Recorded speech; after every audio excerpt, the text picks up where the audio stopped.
All right, let's jump right in. Today, we're going to get into the big ideas from John C. Maxwell's book, Partners in Prayer. And it's all about this one simple but really powerful idea that might just completely change how you think about prayer. You know that feeling, right? Where you're talking, but it feels like you're just speaking into an empty room, wondering if anything's actually getting through? Well, this book gets right into that feeling, and it suggests there might be a key ingredient that most of us have just completely overlooked. So let's start with a number. 120. It might not sound like a huge number, but in the story that kicks this whole book off, it was the exact number of people that sparked something, well, massive. And that brings us to our first section here, unleashing prayer's potential. Because that number 120, it wasn't random at all.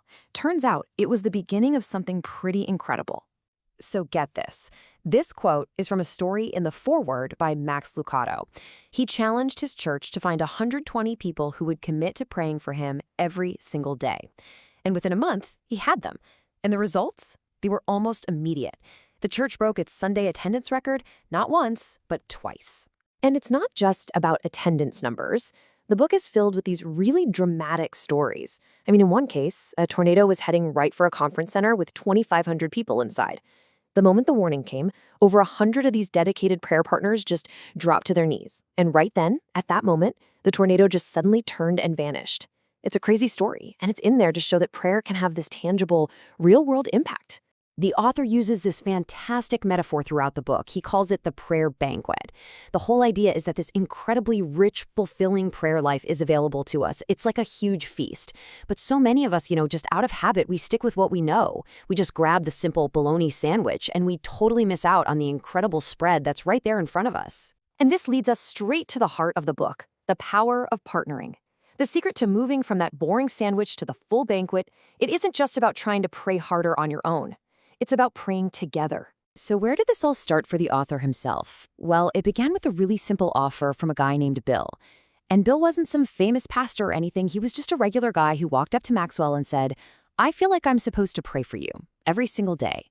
And that one simple act of partnership, that commitment, it totally changed the entire course of Maxwell's ministry. Now, this whole idea of prayer partners fueling these big movements, it's not new, not at all.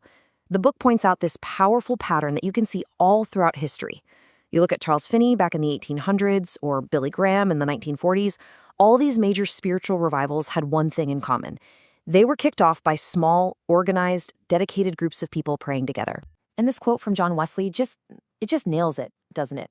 It captures that whole idea perfectly. It's not about one single charismatic person. It's about a small, dedicated group of people whose focused prayer and commitment can literally shake the world. Okay, so if this is all so powerful, what's stopping us? Why isn't everyone doing this? Well, the book dives into several common roadblocks, and it gives them a pretty intense name: prayer killers. I love this analogy he uses. He tells this story about his car not starting one day. The engine was fine, the battery had a full charge, but the car was dead. The problem? It was just a little bit of corrosion on the battery terminal blocking the flow of power. And he argues that these prayer killers work the exact same way. The power is there, but a bad connection stops it from getting through. So what is this corrosion? What are these killers? Well, the book identifies a bunch, but here are some of the biggest ones: unconfessed sin, a basic lack of faith, disobedience, praying for the wrong reasons, and a big one, holding on to unforgiveness. The argument is that each of these acts, just like that gunk on the battery, it just messes up the connection.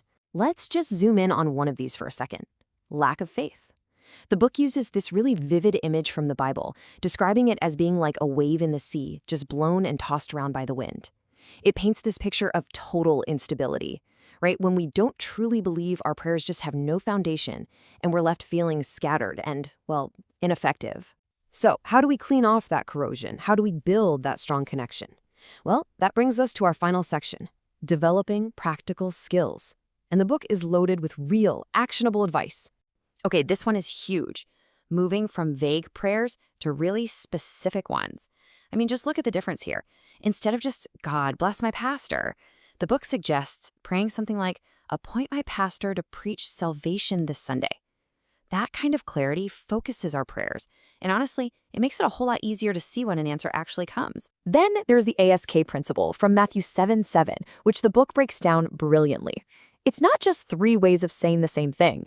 Ask, that's the verbal part, making the request. Seek, that implies we have to do our part too. We have to put some skin in the game.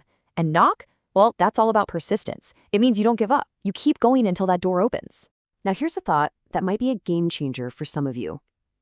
How much of our prayer time is actually spent listening? The author suggests that a healthy prayer life isn't a monologue. He actually recommends spending about 20% of your time in silence, actively just waiting and listening. After all, prayer is supposed to be a two-way conversation, right? And what about distractions? Come on, we all struggle with our minds wandering off. So the book gives some awesome practical tools. Try praying out loud. It forces your brain to stay engaged. If some random thought pops into your head, just write it down on a piece of paper to deal with later. And keeping a journal can be huge for tracking progress and remembering answered prayers, which in turn really builds up your faith. So in the end, it all comes back to this. This entire journey the book describes, from a kind of lonely, struggling prayer life to this dynamic, powerful partnership, it all starts with a simple choice, the decision to connect with someone else. It turns prayer from a private duty into this shared, incredible experience. And that's really the final question we should all be thinking about. Putting all the theory aside, what could this forgotten practice of partnering in prayer actually unlock in your own life, in your family, or even in your community? It's definitely something to think about.